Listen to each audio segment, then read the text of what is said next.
Saksakallan gunarnavasya Vande Guru Sri Charanaravindan.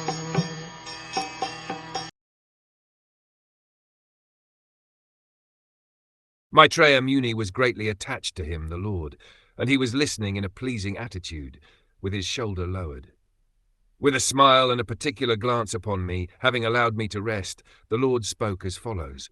Although both Uddhava and Maitreya were great souls, the Lord's attention was more on Uddhava because he was a spotlessly pure devotee. A Jnani Bhakta, or one whose devotion is mixed with the monistic viewpoint, is not a pure devotee.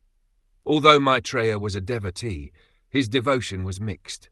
The Lord reciprocates with his devotees on the basis of transcendental love and not on the basis of philosophical knowledge or fruitive activities. In the transcendental loving service of the Lord, there is no place for monistic knowledge or fruitive activities. The gopis in Vrindavan were neither highly learned scholars nor mystic yogis. They had spontaneous love for the Lord, and thus he became their heart and soul, and the gopis also became the heart and soul of the Lord.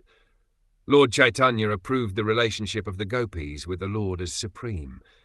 Herein the Lord's attitude towards Uddhava was more intimate than with Maitreya Muni.